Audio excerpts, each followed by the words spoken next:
আফগানিস্তান পাকিস্তান থেকে হিন্দু শিখ জৈন প্রায় মুছে গেছে বললে চলে।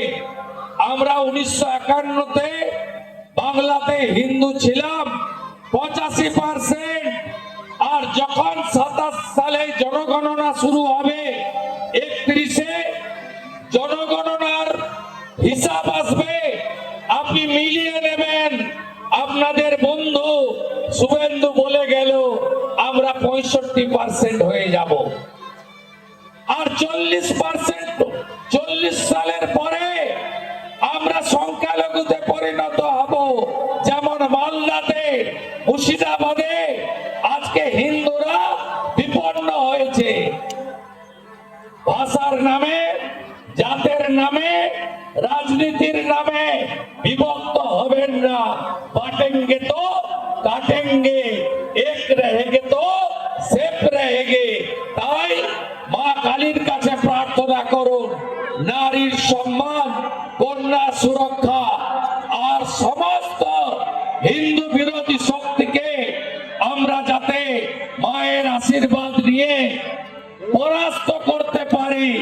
শ্রী চৈতন্য দেবের ভূমিতে হিন্দুদের জয়ধ্বনি যাতে চারিদিকে উচ্চারিত হতে পারে, এই প্রার্থনা করুন।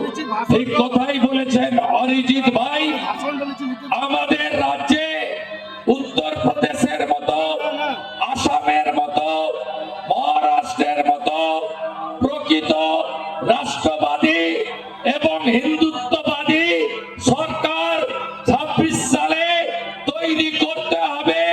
সেই সরকারের নেতৃত্ব কে দেবেন? নরেন্দ্র মোদী ঠিক করবেন।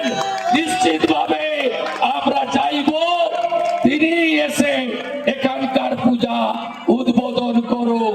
তাই সকলকে বলবো, হিন্দু হিন্দু ভাই ভাই, হিন্দুরা এক হতে হবে, সনাতনকে এগিয়ে নিয়ে যেতে হবে। সবাই ভালো থাকবেন, সবাই ভালো থাকবেন। এসব এসব আগামী বছর থাকবে না।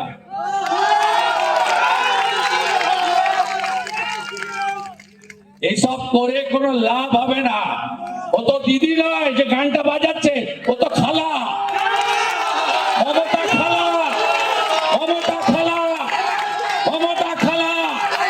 যা পিসি তুই চলে যা, যা পিসি তুই চলে যা, যা পিসি তুই চলে যা, যা পিসি তুই চলে যা, যা পিসি তুই